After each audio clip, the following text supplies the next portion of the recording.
What about this? Oh. Maybe not. Welcome to Brick Wall Cinema. I'm your host, Chance, and today we have Sergio and Lola with us talking about Five Nights at Freddy's 2. Now, I'm not going to get into my thoughts yet because I feel like I have a lot more to say than my co-hosts here. So I'm going to let them take the lead. Sergio, go ahead. All right, so let's start with our first impressions, right? Yeah. All right. So Lola, what's your first impressions? Oh my gosh. Well, do you mean like going into it or watching the movie as a whole? Let's Both. let's say both. Okay. Going into this movie, I was really excited. You guys may not know this, but I actually went to see this with Chance and my friend Kyrie and Maria. And so I was very excited. I was like, yes, I could get more friends and my boyfriend into this franchise. So going into this, I was really hyped, especially after seeing the first movie, because I really, really enjoyed the first one. But after watching it, Scott Cawthon, I'm going to hold your hand when I say this.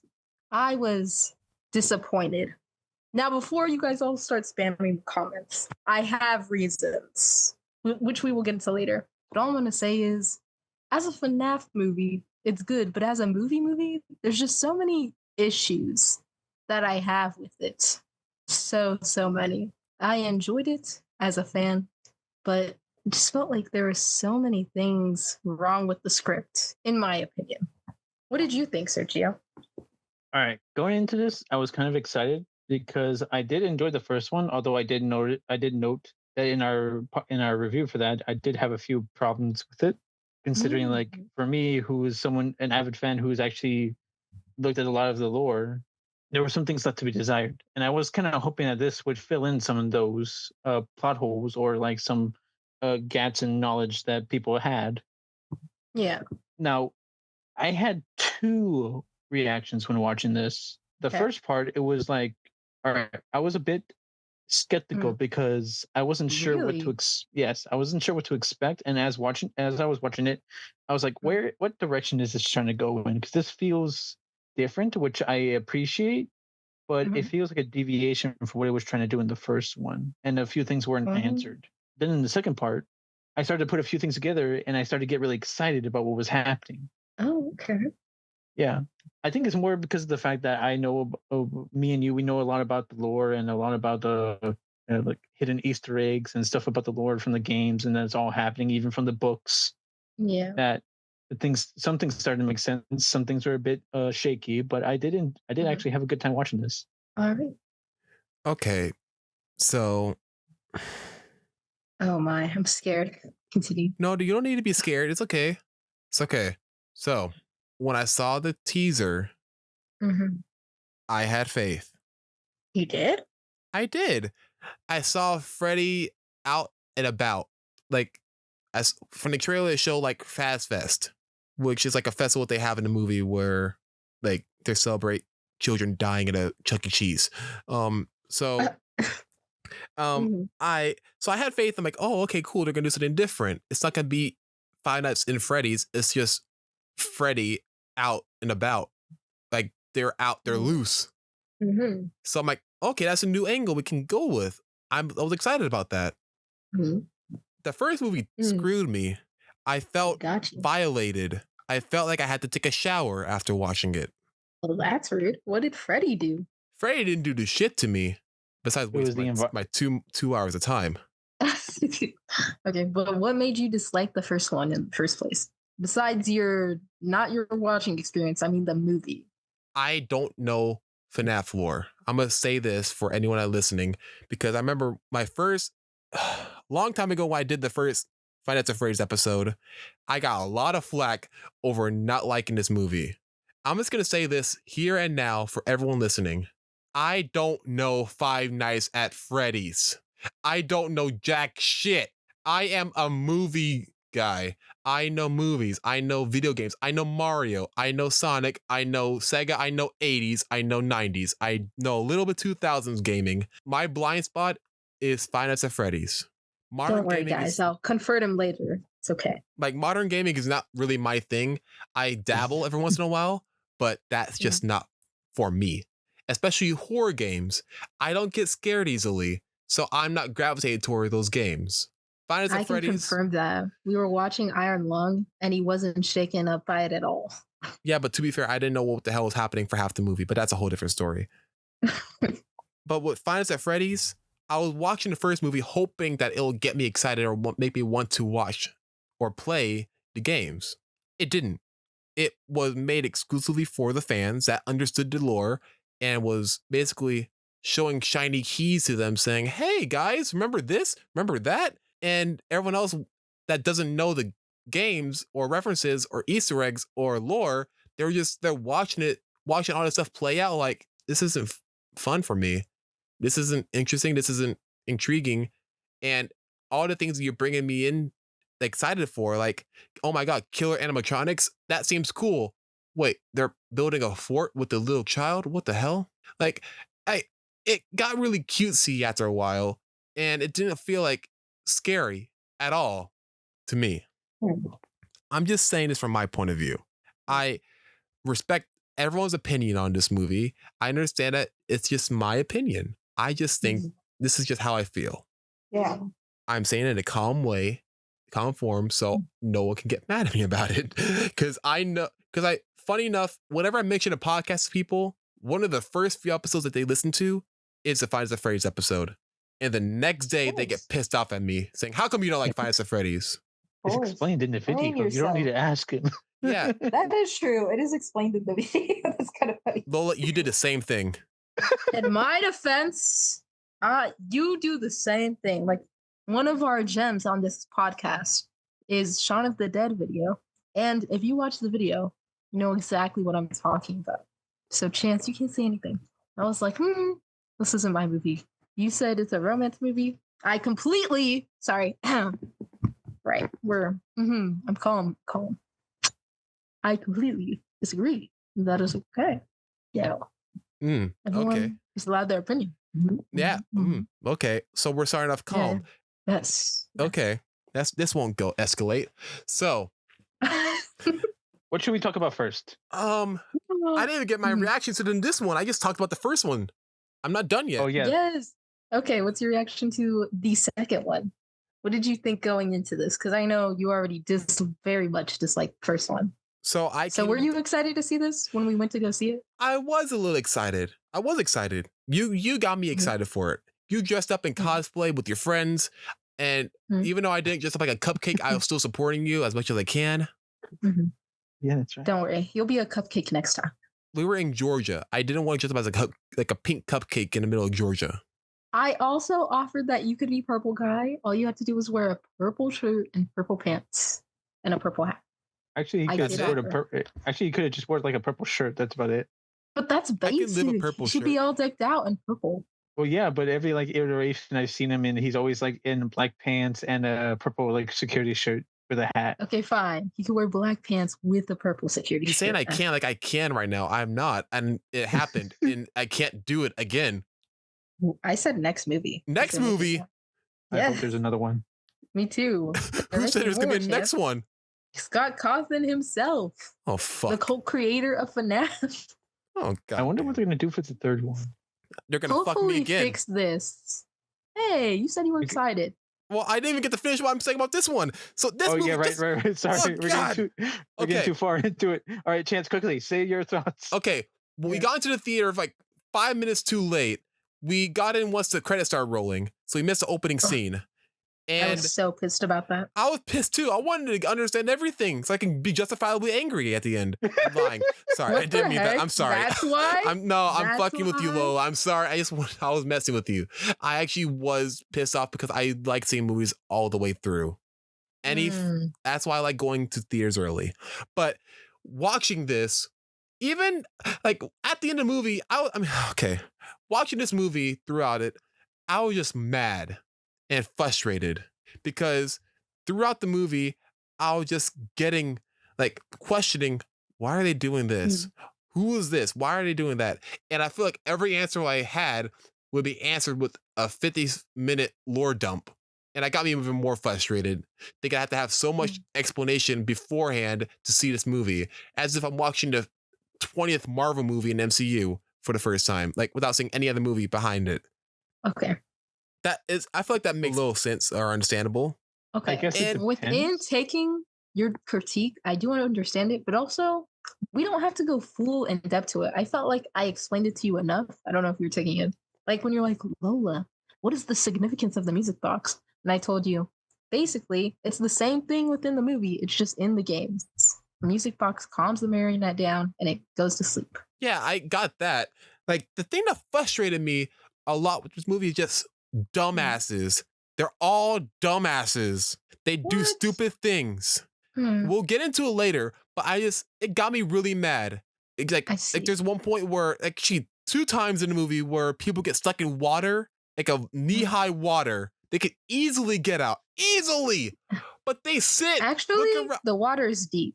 Lola. But I do agree that they could have got out of it faster. But when you're scared, most people don't react that fast. It's a little boat ride that's inside of a Chuck E. Cheese. It's not that deep water. But when Mike fell into it, like most of his body was submerged in it. It was almost up to his chest. Yeah. Well, he can still get out. There's still a ledge next to him. I mean, the point is that he stays still in the fucking water. He didn't move at all or try to get out. He stays still. That's what's bugging me. Right. Like, if you get stuck in water, what do? Do you sit in there and observe your surroundings, or do you just get out? I guess, but the animatronics are so fast too. So that didn't bother me. I was like, this makes sense. I was gonna say that it depends on like who the person is, because with how deep it looks for this guy, he would have a hard time getting out, even if he was trying to get out fast. Right, and he was getting all psyched out by the tinier, scary animatronics. I wouldn't say psyched. I think it's just more like he just saw this as a big drag and just said, you know what, fuck it. Basically, this movie just made me mad at the end of it. Like, I actually not as bad as I am now, but when I first saw it, I thought, you know what, it's not as bad as the first one, but that's not really saying much because you know how much I feel about the first one. I completely disagree. The first one's the better one. Well, but we'll get into that I'm gonna say later. this. I agree with you now. I had to rent this movie to rewatch it. I lost $10 rewatching Five Nights at Freddy's 2, and I'll never get those $10 back. In my defense, I said you didn't have to because I was gonna watch it on another platform. But my feelings towards payment aside, the movie just is not as good as the first one. Mm-hmm. But it's still really, really, really stupid. Mm-hmm. And we'll get into it, but you guys talk for a minute. You guys want to get to notes now? Yes. Yeah. Okay, Lola, shoot. Okay, before we get into things we dislike, well, I dislike, because I definitely have some critiques. There were things that I really liked with the movie. I know you didn't get them yourself, Chance, since you weren't really like a big FNAF fan, but I just loved all the memes. The moment when it had the or. That was so funny. Okay, I made a list of things. I loved it. Also, did you guys catch that Shadow Bonnie was in this movie? I had to rewatch it again to catch it. I didn't notice it the first time that we saw in theaters. I thought that was really cool. And also, who? Okay, we'll explain later, babe. Don't worry. Okay. I gotta get you to watch the lore video, but we'll explain both. See, this is I have slides. We'll get into that later. And also, can we just talk about how I love movies with practical effects? I love that all the like suits aren't CGI. Well, maybe partly, but from what I've seen like behind the scenes, none of it's CGI. They're like real animatronics, and they have people inside making the move, which I think is so awesome. It really brought all of the characters to life. I really love seeing them. Also, Circus Baby, freaking Circus Baby. Lola, oh my what gosh, is Circus when she Baby? Showed, It's the white animatronic with the pigtails that you saw in the dream sequence. Mm-hmm. Which dream one you see in Wait, is it the in one Vanessa's dream? Vanessa's dream. Vanessa's dream. Okay. When she's running from her father, that's the animatronic she sees. Okay. Yeah. Seeing Circus Baby was amazing. Like, there were so many things I liked about the movie. I love the sets. I love the animatronics. I love all of the memes. I really love the marionette, but I'm biased. She's my favorite character. Now, getting into things I dislike about the movie. So I know and I understand that the movies don't follow the game lore exactly. he's doing, I assume, his own thing, and is kind of jumbling up what he likes from the games as well as the books, from my understanding. So I get that it's its own thing, but I feel like the movies keep leaving you with more questions than answers. I actually Is have that just me? Did you feel that way too, Sergio and Chance? Because Well, I felt that way. I have a section of my notes called questions I had while watching the movie. I'm gonna have fun with that. Yeah, Sergio, did you have any questions about this movie? Because this movie left me with more questions than answers. I felt like there were so many like plot holes, and I get that Scott Kaufman was writing this, and I think somebody else was writing this No, just as him. well. Oh, it was just him? Yep. Was that true, Sergio? I thought he was writing it with someone else as well. I'm pretty sure that he wrote most of it, or even if Okay. they did like have someone co-write, he was the main director, made the one Yeah. directing. He didn't direct it. No, not directed. I'm saying like direct like the writing. Yeah. Like he was the main writer, basically. Yeah, I know he's the main writer. I thought there was another one, but maybe that was within the first movie. I thought it was for the first movie too, because they were trying to establish like what to make canon and what to keep the story going. This one, it felt like a lot more of what he does in his games, where like he'll drop bits and pieces of lore, but he'll leave a lot of mystery behind it to keep audiences like engaged, saying like, what's happening? Why is this happening? To keep theories alive. It's how he got his franchise off the ground. That's true. I don't mind having theories. I think having theories is really fun and leaving some things open, but you can't do that all the time. Oh, trust me, he's been doing it for... I know he's been doing it for years, God. but it's really frustrating that he's doing it with the movies. Like, there's so many like plot holes. And then also, Sergio, speaking of Vanessa, did you see the chest that's in the games was in this movie in her closet? Huh? So the chest. There's a chest within the games. I didn't really play the games. I only watched playthroughs, and I've just watched like lore videos. I've seen a lot of map pat. But there's a chest within the games that's supposed to unlock something, but nobody ever knows what it is, and they've been making theories about it. And Vanessa has that same chest in her closet, so that's what I was talking about. Yeah, apparently that's a big like lore piece. I don't remember what exactly they confirmed it was, because it was part of the FNAF 4, I believe, which was the nightmare ones where they're all in the dream sequence, so no one knows if it's metaphorical or not. Yeah, but getting into questions I have, so we all know from the movies that William Afton is the dad that created everything, and then there's Mike Afton, which is supposed to be William Afton's son. And that's when I start getting confused, because there are two Mikes now. The Mike we see now, which in the first movie, he lit up and he knows what Mike's is, but we don't really know why. And that's never explained, which I thought would have been answered in this movie.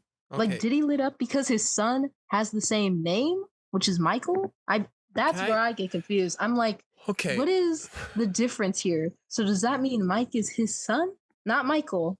Mike is his son? Or did William know Mike's father, which is why he kidnapped his brother Garrett? That is a whole nother question. And also, is he trying to tell us that within the games that Mike, because that's the person you play as when you first in the first FNAF game as a security guard, is he trying to tell us that Mike and Michael Afton are different people, or is that just for this movie? Like, that's where I start getting confused. I'm like, I need answers. I can actually answer that if you want me to. Yes. Wait, hang on, Chance, what did you want to say? Yeah, I just want to say I love you, Lola, but I don't know what the hell you're talking about. She's saying that she got confused between the two Mikes, Michael Afton and Mike Schmidt. Is Schmidt the one that the main guy that has his sister run away all the time? Yes. Yes. Oh, okay. Fuck. Yes. Okay. That really bugged the shit out of me. Why are there two Mikes in one movie? You can't do that. I know. That's what I'm saying. Screenwriting 101. You want me to explain? I know why it's there. I had my sister explain to me in a almost 30-minute conversation today because I was trying to pick up the pieces of the puzzle that were laying on the ground that I didn't understand. But in the games, Sergio, I want you to explain. Oh my God. Okay. In the games, they don't actually interact. They're just the people that you see. There's just the people names that you see on the paycheck at the end of the Five Nights. Yeah. And then the name it says is Mike Schmidt. Yeah, Mike Schmidt. In the movie, I believe they added the fact that his brother was murdered by William Afton to give him a reason to go back to the pizzeria to figure out what to do with his dreams. That's the whole plot line with this. Because in the games, it's actually revealed that he was injured when one of the animatronics attacked him and took out his frontal lobe.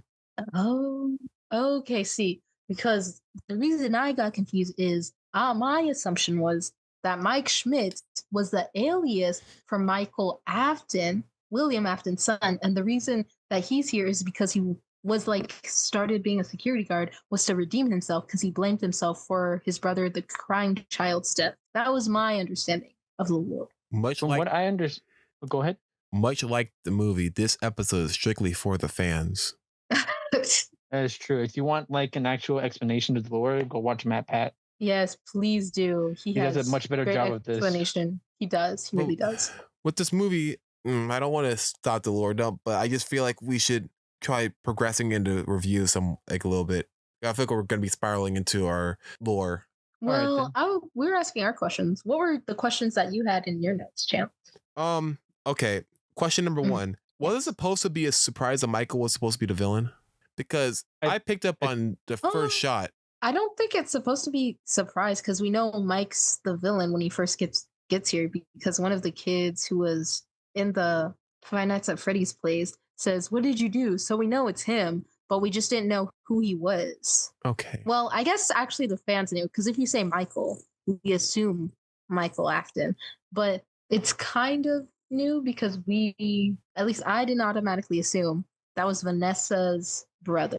Does that make sense? Because that's new. Because the characters themselves don't know that Vanessa has a brother, so that's why it's like okay. Because I was watching it, I see what they were going with. Because when they had McKenna Grace, I forgot her name, like the main like host of the ghost show, explaining how she got the contact to go to the Freddy Fazbears, she made it seem like it was Mike Schmidt. She's like, "Oh yeah, I reached out to some guy named Mike that used to work at Five Nights at Freddy's as a security guard, and yeah, so that's why we're here." And that's why later he's like, "My name's Mike. Go by Michael." Yeah, but the reason she probably saw as Mike is because Mike Schmidt is probably still listed as security breach, so he was using that as an alias since it would make sense since his full name's Michael. Like nobody would suspect anything versus using his actual name. Okay.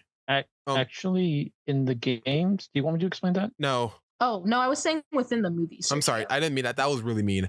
I just feel like we can't be going on explaining every single thing. I guess so. I just wanted to explain why some people might not have thought he was the villain. Sergio, the first shot of him was really a jump scare with his face. Okay, the reason we were saying he might not be the villain because within the games, he goes out of his way to help animatronics because he kind of killed but didn't kill his brother, if that makes sense. Like he didn't like stab him or anything. It was an accident that he put his head into a jaw. Yeah, he was bullying his brother, and one of how they say the bite of 87. That's where that comes from. I don't. Although supposedly the one with the crying child isn't the bite of 87, and that's the bite of 80. Is it 83? I don't know. Okay. But yeah. Question. Is that right, Sergio? Did I get that? Sort of. Okay, but yeah. Go ahead, Chance. Can the marionette control the lights? No. Okay, that's just a movie thing. That's just like No, that's Balloon Boy. No. All the animatronics do different things. No, because later in the movie, when you see the teacher get scared by Chica, the lights are starting flickering. Well, yeah, but they're not controlling the lights. It's just flickering lights. But that also happened in Freddy Fazbear's. Well, yeah, that's what happens when the power goes off, and she controls the systems in the pizzeria remotely. Mm-hmm. Okay. Yeah, because there's a fuse box, and the fuse box goes off within the games at least. Okay. So when you see the guy who gets stuck in the water, why doesn't he just get out the water?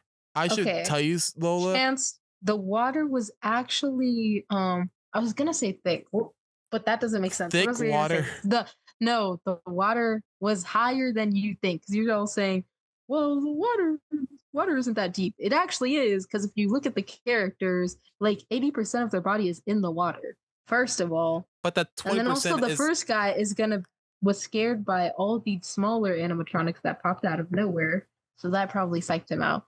And then something's like coming at him like freaking piranhas. All the tiny little marionettes are coming at him like piranhas. Obviously, it wouldn't be that out of touch to be like, oh, okay, he died. Because they were all going to die anyway. They were inside the pizzeria. I feel like it's not that crazy that he died in the water. I find it really crazy and really stupid. I'm sorry. You said 80% of his body is covered in water, but the 20% is arms and his head. Is that supposed to make a difference? Yes. You know, Chance, I would like to see you survive this situation. I would love to demonstrate it, but I don't have a pool of water that's that deep. I have a hot tub. I can't really pretend to drown in a hot tub. Right. Skill issue. But continue. No. Check question 3. Actually, no, that's my third question. I should mind you, I am being way more calm than how my notes are. I have a lot of caps in here. Question 4. Can the marionette only control the animatronics from the original Freddy's? Yes. Actually, okay, thank you. I was going to let Sergio answer that one because actually I did not know that. Yes, it's established that they are the only ones that are able to connect it because all the ones at other locations have a separate system. Oh, okay. Right. Oh, so, you know one thing? Sorry, not to interrupt your question, but you know one thing that I did think was weird? The fact that the marionette couldn't go outside. I mean, let me explain. Like, I get that none of the animatronics can leave the building. That isn't so crazy. But within the games, the marionette could go outside, just couldn't go that far, if that makes sense. Like, in the original game where Charlotte dies, she actually dies outside instead of inside the pizzeria. And the marionette tries to help her. Yeah. I also remember that she couldn't go further out the building. Yeah, I remember that scene. She actually does show him like deteriorating because she can't go outside. Mm-hmm. Or actually in the minigame, at first it's trying to go outside, but it can't because it can't leave there. But it recognizes the signal on the bracelet that they have in the game. And then when it goes outside, it's already starting to deteriorate and shut down because it's not supposed to be outside, and also because it's in the rain. Right. Okay. All right. Then that all makes sense. Okay. Thank you. I wanted that to be clear up. But ask the rest of your questions. I have one more question. So early in the movie, Mike Schmidt, I hate to specify Schmidt every time I say. You could just say Michael or Mike. Yeah, that's what I did. Just call him Mike. Okay. Because the other is Michael. Okay. Mike. So early in the movie, Mike tells Abby that he doesn't know where the animatronics are at the Freddy's from the first movie. Yeah. Where does he think they went? Where did he think they went? No, it's not that it's not that he doesn't know where they are. He knows where they are. It's just that they're no longer alive. Okay, so they're in that building. Yes, they're in the building, but the souls that were her friends are no longer there. Oh, okay. That makes more sense. I thought that he meant the actual animatronics. I'm like, where the fuck did you think they went? No, because like you see it when they go back to when she first sneaks out and tries to go to the pizzeria. He says like they're not there. They're not moved. It shows a light on them. They're not alive anymore. They're just robotic animatronics now. They're just regular animatronics. Yeah. Okay. Well, those are my notes. I mean, those are my questions for my notes. Okay. So, okay, I guess I can talk about the things I liked in the movie. Finally. I liked the bit where Mike's talking to his friend saying, "Oh yeah, Abby, she's not handling herself the first movie well. She can't handle it. She can't handle the truth." It just cuts to Abby talking to like all these kids about what happened in the first movie, and everyone's like excited about it too. That scene's funny. It's funny, and then she's like, and the kid's like, "You're weird. You want to sit with us in lunch?" And I'm like, "Oh, okay, cool. She's making friends. Cool." But then the rest of the movie happens, and she's just saying, "Oh, I wish I could have my dead robot friends back." Oh, like, oh my God, you can actually have real friends. It looked like you were going to have real friends, but no, you want to hang out with my dead robot animatronic friends that are stuck inside of a cookie cheese. Okay. I will say that's something I kind of agree with. I think Abby going back there is really dumb. She keeps putting other people in danger, within the first movie, but the reason I'm critiquing you when you say that is because it's not like they're best friends or anything. Yes, they are friends. They invited her to sit with lunch, but they're not very close. That's a start. They just had met. That's a start. So obviously she's still going to miss her new friends. I mean, her old friends. Okay. I'm going to stay positive. I'm going to go to the next thing. Mm-hmm. I like the Freddy Fazbear plushie. You did? I did. Nice. My friend, shout out to Ari, she was a member of the pod. I remember one time she made the noise. I'm like, oh, that's funny. So I got the reference, kind of. I heard it from secondhand. Yeah. I see. I remember so many memes of people just staring at bears and saying, "Is that Freddy Fazbear?" Yeah, that's what she did. And I also liked when we see Lisa get abducted by the marionette. I like McKenna Grace as an actress, so seeing her in the movie was cool for me because like she's in the movie a good amount to where she's not just a cameo in a horror movie that dies instantly. So that surprised me because she is a bigger name than most of the people in the movie besides Josh Hutcherson. Can I say something about the marionette scenes? What's up? Yes, tell us your thoughts. I can really tell they put more work into this because the marionette scenes look way creepier than anything I've seen in the first movie. They were like, it was so. The marionette's the best character in this. Okay, I want to mention that because that's outside of the category we're talking about right now. I'll go back to it. Okay, we'll put a pin in that marionette right there. Okay. Okay. But there is one thing I didn't understand. What's up? Why was the marionette possessing people's bodies? That I didn't understand. I thought it was cool, but I didn't understand how that worked at all. I was like, because I guess it makes sense because she is. Oh, I was gonna just say because she's a ghost. Because she's controlling people like a puppet. But I guess I could actually explain that. But Sergio, we can't have you explain that. Explain, Sergio. Okay. I want the. I'm the one with no knowledge. Okay, fine. Yeah. We just can't stop for fucking encyclopedia lore for every little detail. There's too many details. You gotta have someone with that kind of detail. Okay, go ahead. Oh, I thought you wanted to say something first before we got into the marionette. No, tell me. Well, no. Okay, fine. Like, no. I have a lot to say about the marionette, but let's just go. Or let me just finish my last thing I liked. Yeah, that's what I wanted you to do. Okay, I like when later in the movie there's a science fair that happens, and the teacher breaks Abby's science fair project, and when she runs away, you can hear a kid in the background yell, "You're a dick, Mr. Berg." I thought that was funny. But then again, I also love the actor playing the teacher. He's one of my favorite. I find it funny that the actor plays assholes a lot. He does. He was even in Toy Story 2 as an asshole. Wayne Knight. Yeah, he was Al from Al's Toy Barn. Yeah, and then he was also one of the chief coders in Jurassic Park. Yeah, and Newman from Seinfeld. I like his Seinfeld role. That was funny. Me too. Let's go into our notes.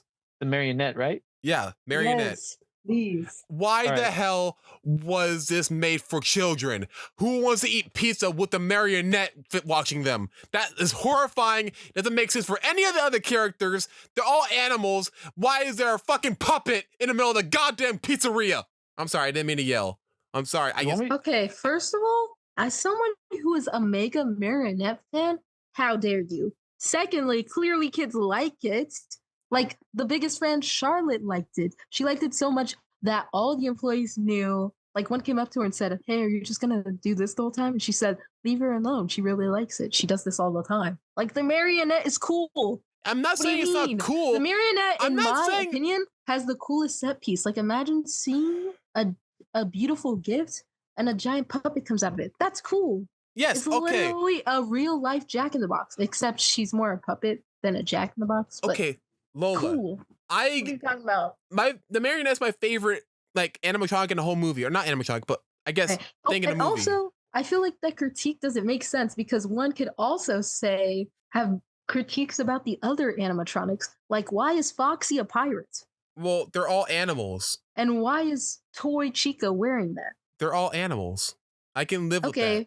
Okay, but one could also question the animal choice, like a fox, a bunny, a bear, and a chicken. They have nothing to do with each other. Lola, and then also later a gator comes in for some reason. Lola, in reality, in Chuck E. Cheese, we have a rat, we have a bird, we have a dog, and we have a purple monster. A purple monster and a guy, just a random Italian guy. Yes, but that's exactly my point. If anything, Marionette makes more sense than freaking Grimace. What even is Grimace? I'm not talking about Grimace. We're talking about Mr. Munch. Grimace. Mr. Munch doesn't make sense either. He eats tickets. Mr. Munch. Mr. Munch. It makes sense. He eats tickets. What purpose does a marionette do instead of popping out of a box?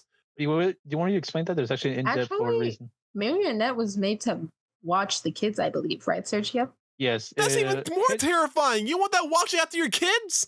No, Henry originally made it to look after his daughter because he knew who William was. It was an early iteration of the security system that is placed inside the animatronics to identify adults. Mm-hmm. Okay. Okay. Like, you know how all But I these feel like- animatronics are going after adults, and how the movie says it's because his daughter was mad at the adults for not listening to her. Yeah, that's why she went on a killing spree later. I got the opening. It bugged the shit out of me. Yes, in the games, it's actually not the spirits. It's actually in a security system inside the animatronics that went haywire. They were designed to identify people who have committed crimes against children. Not doing a good job for it. Yeah, because every time the kids were around, they were always like really docile, not really doing anything, just playing along with the kids. But whenever an adult came by, even the staff, it would always give them this red-eyed stare. See, yeah, you know, I still feel like your critique of Marinette isn't justified. Mr. Munch doesn't make sense. Excuse me, Lola. There are plenty of other animal mascots that don't make sense. There's a reason for him. He eats the tickets that you make at the games. He munches on your tickets. For the Hamburglar. What is the reason for them? He steals your hamburgers. He is in the name. Why would I want somebody to steal my hamburgers? Why would you want somebody to eat your tickets? With the main mascot of McDonald's, which is a freaking clown. Yeah, because they have nothing to do with each other. What, you don't like eating clown food? Doesn't make sense. What's wrong with clown food? You don't like clown food? We're at the clown hotel. It's full of clowns. What do you mean? I'm dealing with the clown right now. Wow. See how, what time is it? We're about 43 minutes into this recording. It might be shorter but after editing, but we're well into this episode and now we're heated.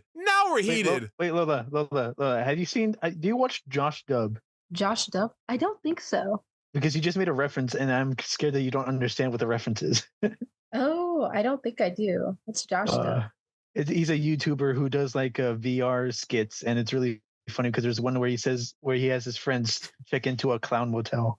Oh, yeah, I've heard about the clown motel. For some reason, people like the idea of that. I think that sounds weird. It's funny because they're all in riot gear because it's part of a map for a shooting game.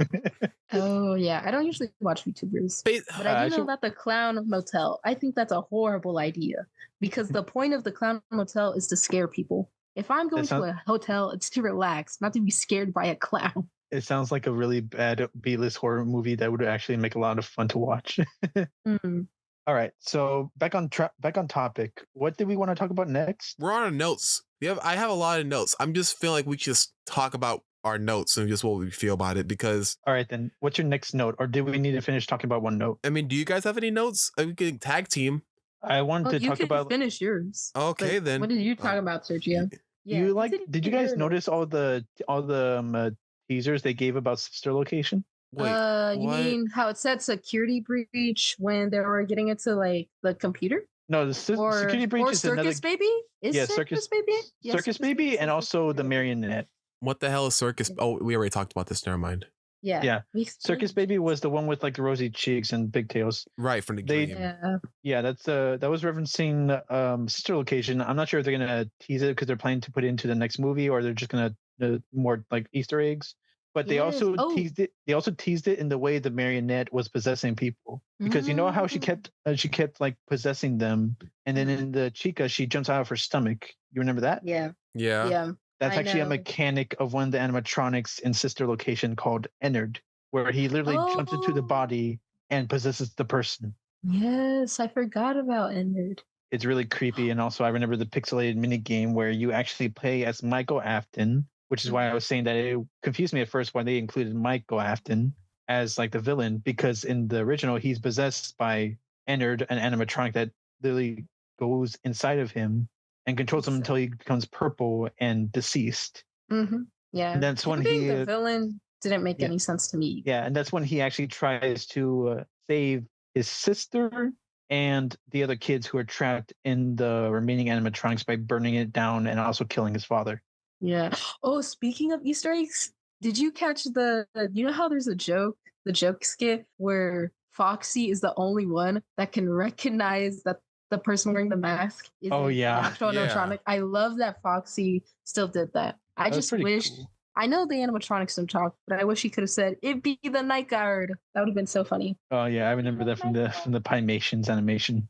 Okay, I want to talk about how Abby sneaks out of the house like 5 times in this movie. That bugged the shit out of me. After all the stuff that happened in the first movie, I will be making sure my sister's door is locked at night. She is in bed, like a monitor in there to make sure she's okay. Everything to make sure that this shit doesn't happen again. But she's out there like, oh, okay, I'll be back tomorrow. Good night, guys. And ride my bike out in the middle of the street to an abandoned restaurant.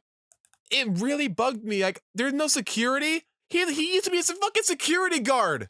Well, yeah, for an abandoned place, and for one, he doesn't have any money to spend on any security measures. You know, I'll be honest. I'm getting more frustrated that every time I point out something that's very logically, understandably frustrating, you guys are always bringing up saying that, well, that's what happens in the game, or that's why you guys are defending the movie.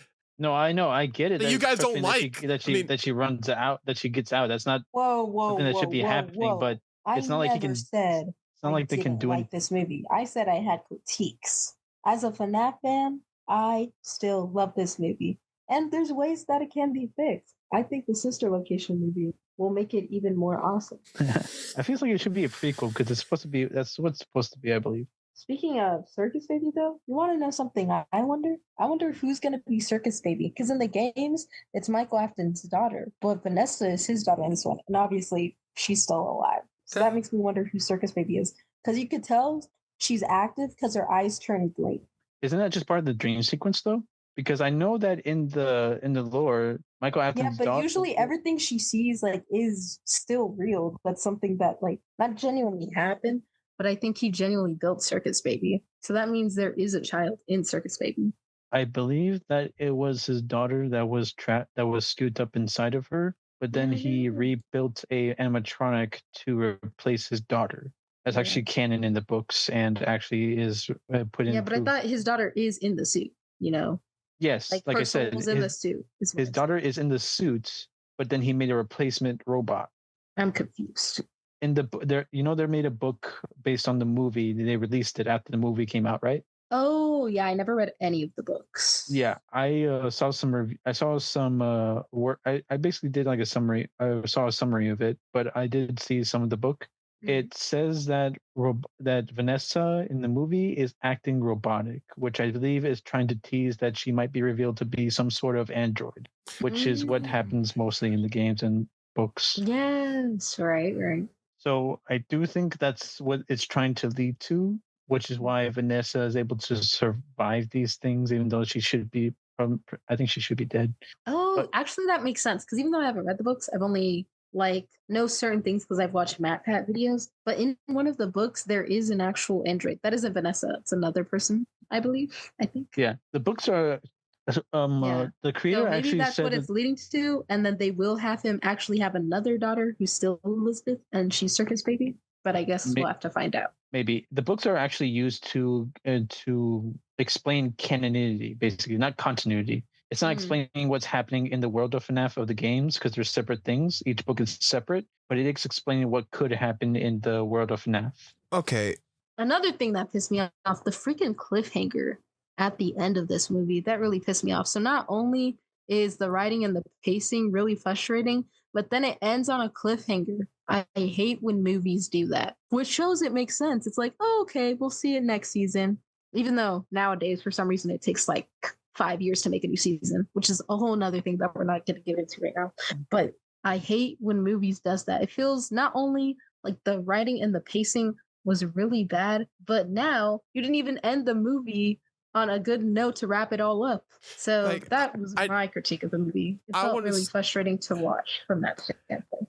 I was so pissed at that ending so much. It really got me mad thinking you really have the balls, the cojones to think that I will come back for 3 even though you didn't finish 2. Wow, that's where they get me because I'm gonna watch 3 regardless, even though I'm mad. I can't even get you on that. I can't even. Yeah. Can't even get you guys to side me on this either. It's nothing. I just said I'm mad. But I really want to watch 3 still because I want to know what happened. I did say it with you. I said that I don't like the ending. I don't. Right, but really frustrating. Yeah.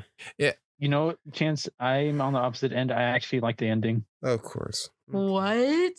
Why do you like the ending, Sergio? I honestly don't know.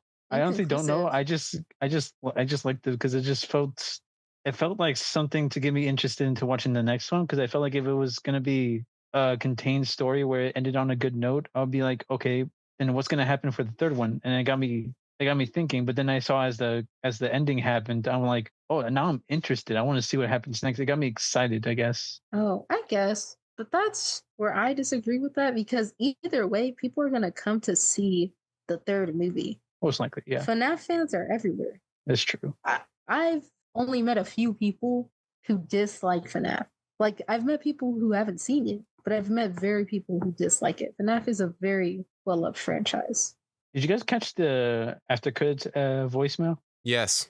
Yes, I did. I really liked the after credit voicemail. We better see a whole lot more of Henry in the third movie. It really pissed me off that he wasn't even in this movie a lot. I really hoped that he was going to be in more of the movie like next time or something. So it kind of, I would be very mad if he's dead already. Right? That wouldn't make sense at all. They better not do something like that. That would actually make me so mad. I think I would actually say in that instance, as a FNAF fan, screw this movie. Okay, I think we should go to our rating. I'll give it 1 star. I don't think I need to explain why. I'll get Sergio, Lola, go ahead. Okay, I kind of want to hear what your rating was. But I would give this 3 stars. I'm going to go the same way and give it about 3. There were some things I liked about it. There were some things I didn't. But overall, it's like it felt the same as the first one. There's a lot more work into it, and it seems like to have upped the factor a bit. But it does feel like a few holes here and there. It just kind of pushed me back from liking it completely. Yeah, I would agree with that. I think we could call this an episode, guys. I'm Chance. I'm Sergio. And I'm Lola. And I'm going to get crucified over this episode. Have a cinematic day. Or.